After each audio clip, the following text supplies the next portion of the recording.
जय हिंद मेरे प्यारे दोस्तों, गैलेक्सी क्लास में स्वागत है। और आज हम लोग एनसीईआरटी के चैप्टर के 3.2 को सॉल्व करेंगे। तो 3.2 प्रश्नावली 3.2 का पहला प्रश्न है कि निम्नरेखिक समीकरण युग्म को प्रतिस्थापन विधि से हल कीजिए। तो हमने आपको बताया था कि रेखीय युग्म समीकरण को हल करने की कितनी विधियां? 4 विधियां। नंबर 1 कौन सी विधियां हैं? प्रतिस्थापन विधि है। नंबर 2 विलोपन विधि है। नंबर 3 कौन सा है? विभाज्य गुणनखंड विधि है। और क्या है? ग्राफ विधि है। ये सब विधियों में से लेकिन एनसीईआरटी के चैप्टर में हम लोग 2025 में हम लोगों के 2 ही है, एक प्रतिस्थापन विधि है और एक क्या है? विलोपन विधि है। तो जो जो विधि दिया है उसी विधि को हम लोग क्या करेंगे? सॉल्व करेंगे। तो 3.2 का यानी प्रश्नावली 3.2 है।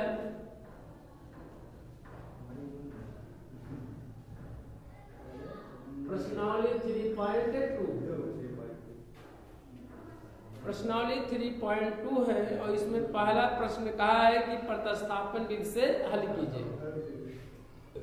तो पहले का कौन सा है? पहला सवाल है कौन सा है बाबू? x प्लस वाई बराबर कितना दिया है? 14 और x माइनस वाई बराबर कितना दिया है? 4 दिया है। 2 रैखिक युग्म समीकरण दे रखा है। हमने आपको बताया था कि 2 चर वाले रैखिक समीकरण को हल करने के लिए 2 समीकरण की जरूरत होती है। ठीक है, अगर 2 चर हैं तो x और y है, तो इसे हल करने के लिए 2 समीकरण की जरूरत होगा। अगर 1 चर होता उसे हल करने की केवल मात्र 1 समीकरण की आवश्यकता होता। तो हम लोग 2 रैखिक समीकरण दिया है जो हल करना है। कौन सा विधि ज्ञात करना है? प्रतिस्थापन विधि क्या करना है? हल करना है। तो प्रतिस्थापन विधि में हल करने के लिए हम लोग क्या करेंगे कि पहले नंबर चाहे पहले समीकरण से हो चाहे आप दूसरे समीकरण, x बराबर आप ज्ञात कर लिए या y बराबर ज्ञात कर लीजिए। अगर समीकरण 1 से ज्ञात करें कि x बराबर जितना वैल्यू आ जाए तो वही मान समीकरण आप क्या करेंगे? 2 में रख देंगे। यदि आप समीकरण 2 से x की वैल्यू या y की वैल्यू ज्ञात कर रहे हैं पांचहांतर करके, तो हम लोग क्या करेंगे? समीकरण 1 में क्या करेंगे? रख देंगे। यानी रखने का मतलब है वही प्रतिस्थापित कर दिया जाए। तो समीकरण हमारे क्या है? 1 है यहाँ पर और इसे समीकरण यहाँ पर क्या है? 2। अगर यही समीकरण हमारा x बराबर हो जाए तो 14 माइनस प्लस कितना हो जाएगा? y। 4 प्लस कितना हो जाएगा? y। इसे हम लोग क्या, इसे 2 न मानकर इसे हम तो मान लें x बराबर क्या हो गया? 4 प्लस कितना हो गया? y हो गया। अब इसी का मान क्या किया जाए?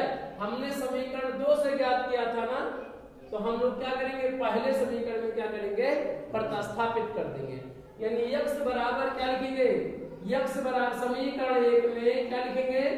समीकरण 1 में क्या करेंगे? x बराबर 4 प्लस y, x बराबर इतना समीकरण 1 में प्रतिस्थापित करने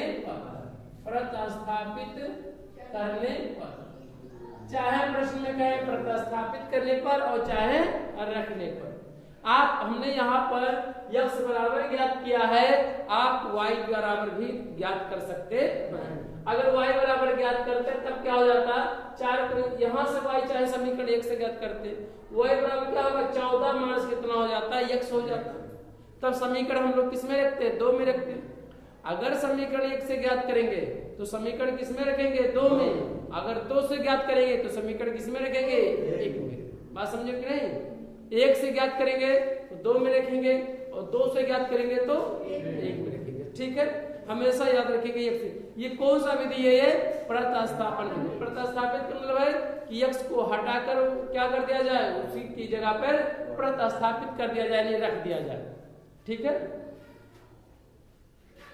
प्रतिस्थापित करने पर प्रतिस्थापित कर दिया जाए। प्रतिस्थापित करेंगे तो समीकरण 1 में x की जगह पे कितना हो जाएगा? 4 प्लस y और प्लस y ऑलरेडी है। x बराबर क्या है? x बराबर 4 प्लस y है। तो प्लस क्या लिखेंगे? 4 प्लस क्या कर देंगे? y और प्लस y ऑलरेडी है तो y हो जाएगा बराबर 14। तो क्या हो जाएगा? 14 हो जाएगा। इसी को हम लोग क्या करेंगे? चर को एक तरफ कर लिया जाए, अचर को एक तरफ कर लिया जाए और चर को चर में जोड़ लिया जाए, अचर वाला अचर में जोड़ लिया जाए।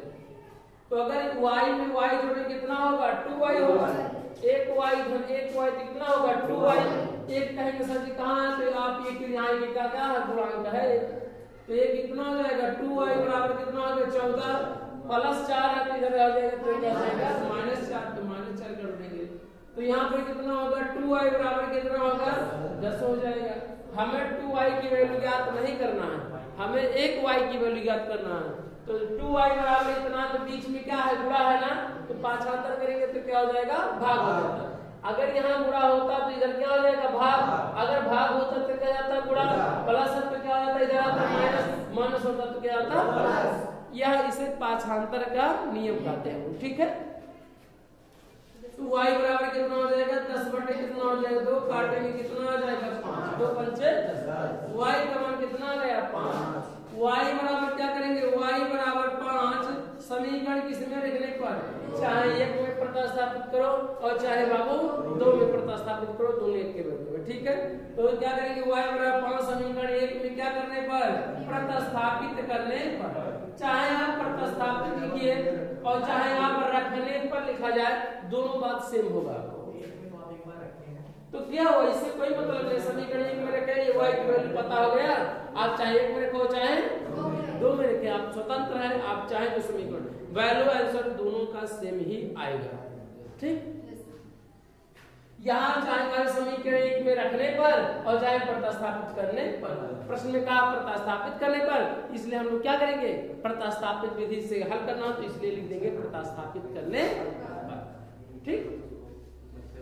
तो रखेंगे क्या आएगा बाबू, ये y बराबर कितना, x की वैल्यू y पता है प्लस y की वैल्यू पता है, y की वैल्यू कितना है 5 बराबर कितना है 14, पांचवांतर पे x बराबर कितना है 14 मान कितना आ जाएगा 5 कितना आएगा 9, x बराबर कितना आ जाएगा 9, y बराबर कितना आया 9, यही हमारा क्या हो जाएगा, दोनों क्या हो जाएंगे आंसर हो जाएंगे। ये हमारा कौन सा प्रश्न है, तो कौन सा विधि रहा है प्रतिस्थापित। अगर प्रश्न में विलोपन विधि कहा होता तो हम लोग x और y के गुणांक को क्या करते बराबर करते, और गुणांक बराबर करने के उपरांत चिन्ह को देखा जाता है कि प्लस है कि समान है कि विपरीत है।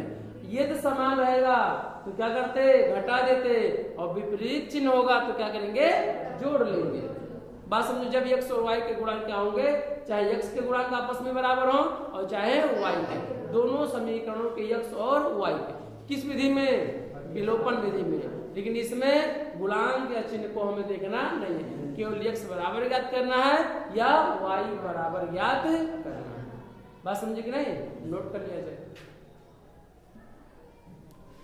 प्रश्न नंबर कौन सा है आपका, दूसरा है, पहले का दूसरा प्रश्न दिया है यस माइनस, क्या दिया प्रश्न में दूसरा दे रखा है पहले का, तो यस माइनस कितना दिया है t बराबर कितना दिया है 3 दिया है, और एक दूसरा समीकरण दे रखा है। तो यहाँ पर अगर यस बराबर ज्ञात करना चाहें तो t प्लस कितना हो जाएगा 3 प्लस कितना हो जाएगा t हो जाएगा, कितना हो जाएगा 3। समीक यस माइनस t बराबर 3, तो यस बराबर कितना होगा t माइनस, तो यहाँ का हो जाएगा प्लस, तो यस बराबर, बस समझो कि नहीं, क्या कर दिया जाए, इसे समीकरण क्या मान लें एक मान लें, क्या मान लें एक, आप एक मान सकते हैं तो इसको आप क्या मान सकते हैं, तो समीकरण वही है, बस रूप को क्या कर दिया गया है चेंज कर दिया गया है, ठीक है, समीकरण वही है हमारा।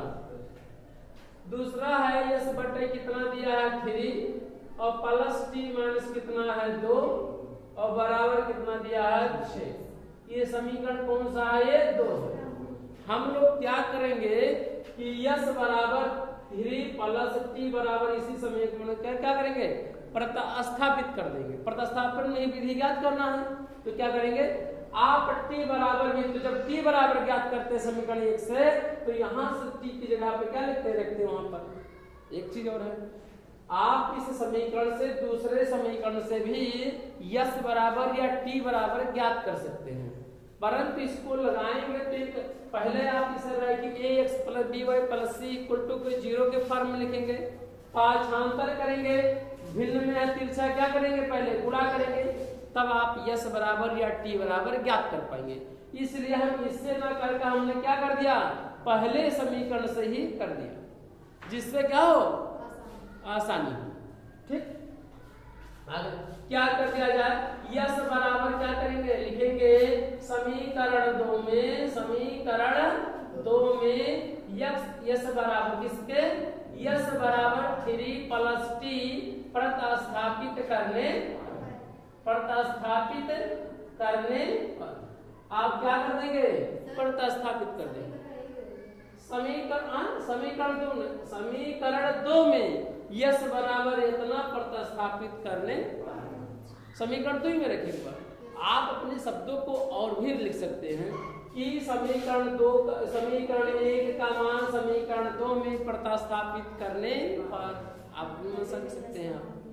ठीक, तो यस बराबर क्या हो जाएगा, यस बराबर क्या लिखेंगे 3 + t, तो 3 प्लस क्या हो जाएगा t बटे और क्या हो जाएगा 3 + t बटे कितना हो जाएगा 2 बराबर कितना हो जाएगा 6। आपके सामने दिखाई पड़ रहा कि दो भिन्न है और दोनों भिन्नों का हर बराबर नहीं है, तो तिरछा क्या कर देंगे, गुणा कर देंगे। ये तो करेंगे, तो 3 का गुणा 3 में 2 का गुणा 3 2 तिया 6, तो 6 हो जाएगा, प्लस 2 का गुणा t में भी करेंगे तो 2 का गुणा करेंगे तो क्या हो जाएगा 2t हो जाएगा, कितना हो जाएगा 2t, प्लस 3 का गुणा t में तिरछा गुणा करेंगे, 3 का गुणा t में कितना होगा 3t।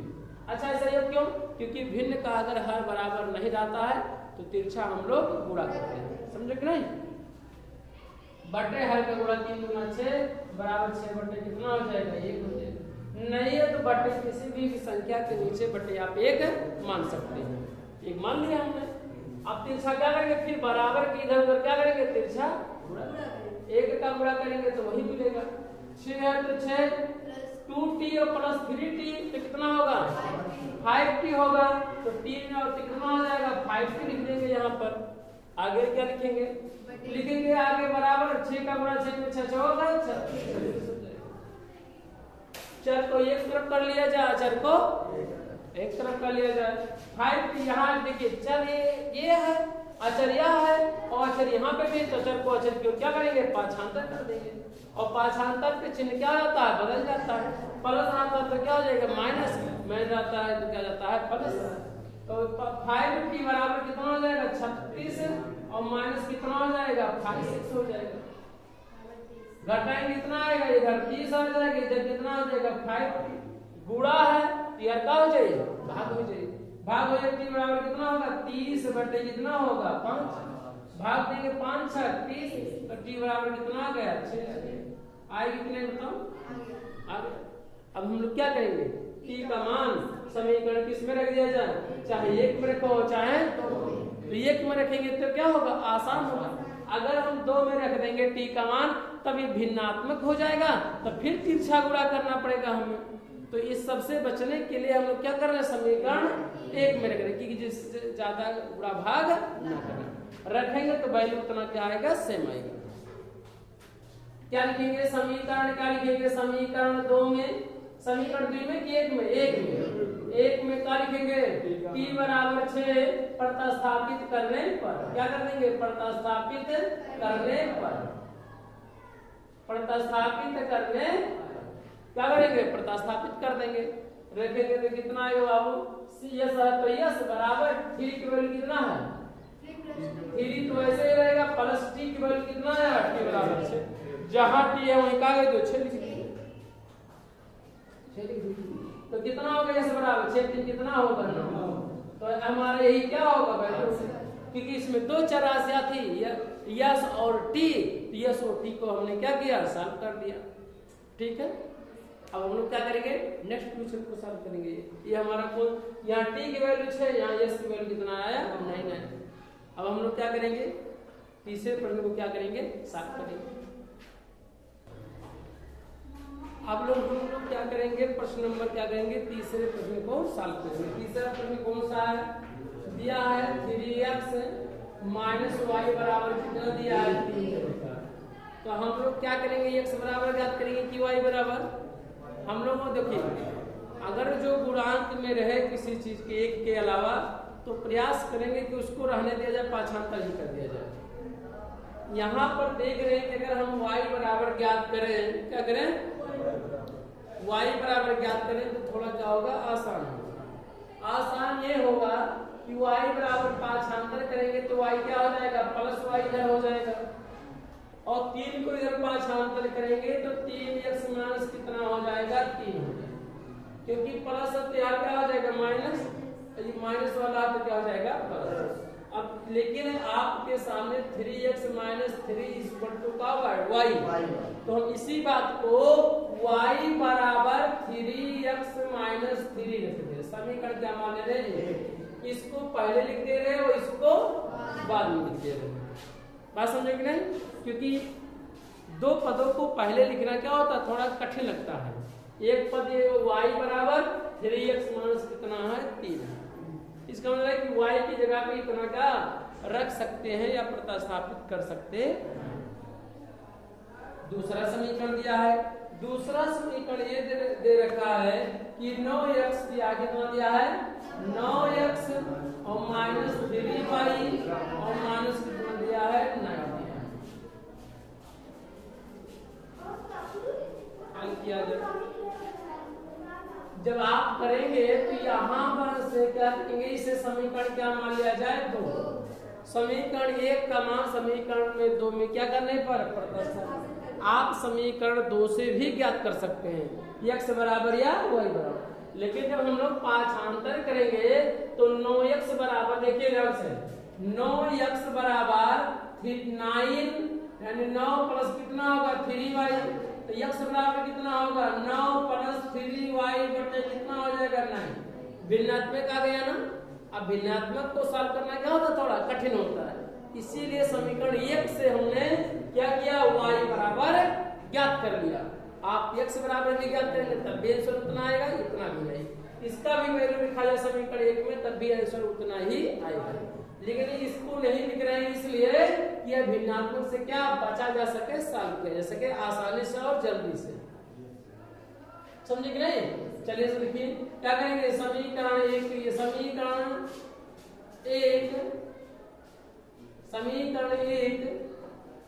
समीकरण 2 में क्या करेंगे, समीकरण 2 में y बराबर 3 माइनस 3 प्रतिस्थापित करने पर क्या कर देंगे, प्रतिस्थापित कर देंगे, प्रतिस्थापित करेंगे तो 9 है तो 9x माइनस 3y की वैल्यू कितना है, y की जगह पे क्या रखना है 3x माइनस 3 बराबर कितना दिया है 9, जहां y है y की जगह पर हमने केवल मात्र क्या रख दिया गया 3x माइनस 3 को पुटअप कर दिया, रख दिया, प्रतिस्थापित कर दिया। रखिए आप आगे सॉल्व करिए, क्या करेंगे 9x है तो 9 माइनस 3 होगा 3 3 का 9x हो जाएगा, माइनस का माइनस करेंगे क्या हो जाएगा प्लस, और 3 का 3 3 का 9 बराबर कितना हो जाएगा 9। आपके सामने दिखाई पड़ रहा होगा कि 9x माइनस 9x घटाएंगे कितना हो जाएगा 0। क्या इस प्रश्न को वैल्यू को हल किया जा सकता है, नहीं हल किया जा सकता, कहीं देखिए गलत तो नहीं हुआ है, सही है हमें लगता है। इस समीकरण को हल ज्ञात नहीं किया जा सकता है, इसका कोई हल नहीं होगा, क्यों, क्योंकि आप देख रहे हैं कि x की वैल्यू x क्या हो गया 9 से 9, 0 बराबर कितना आ गया 0 हो गया है इस समीकरण में, अर्थात इस समीकरण का मान ज्ञात नहीं किया जा सकता है, इस समीकरण का कोई हल नहीं होगा। ठीक, उत्तर देखिए आ रहा होगा, इस समीकरण का कोई हल नहीं होगा। या इसे क्या लिखा कैसे,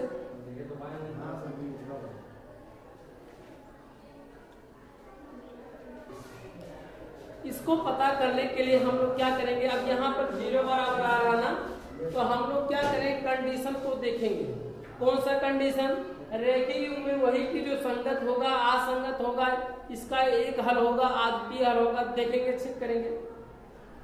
ये क्योंकि 0 बराबर क्या गया 0 आ गया, तो सॉल्व करेंगे कितना होगा, a1 की वैल्यू कितना होगा पांचांतर, समीकरण 1 से ही अगर कहा दिया जाए 3x माइनस y बराबर 3 है तो पांचांतर करेंगे 3x minus y minus 3 equal to 0।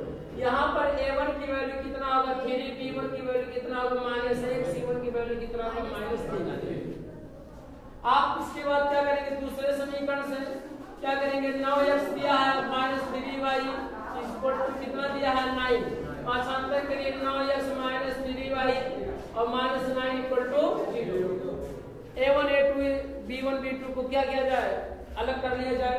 a2 का वैल्यू कितना होगा 9, b2 वैल्यू कितना होगा माइनस 3, c2 वैल्यू कितना होगा माइनस कितना होगा 9 होगा। कितना होगा करिए a1 upon a2 b1 upon b2 और c1 अपान c2 चेक करिए कितना होगा 3 बटे कितना होगा 9 बराबर माइनस 1 बटे माइनस कितना होगा 3 बराबर क्या होगा बताओ माइनस 3 बटे कितना होगा माइनस कितना होगा 9। 3 एकम 3 3 त्रिका 9 1 बटा 3 माइनस क्या हो जाएगा प्लस 1 बटे कितना होगा 3 बराबर 3 माइनस का जब प्लस 3 एकम 3 3 त्रिका 9 1 बटे 3 अर्थात क्या है a1 upon a2 equal to b1 upon b2 equal to c1 upon c2। इस कंडीशन को अगर कोई संतुष्ट करता है, तीनों बराबर जब हो जाता है, x के दोनों समीकरण के x के गुणांकों का अनुपात, y के गुणांकों का अनुपात और अचर पद का गुणांक अगर बराबर आ जाता है तो हम लोग कहते हैं कि अपरिमित रूप से अनेक हल होंगे। तो इसके कितने हल होंगे अनेक हल, अपरिमित रूप से अनेक हल होंगे। क्या करेंगे अपरिमित रूप से अनेक हल होंगे। क्या होंगे अनेक हल।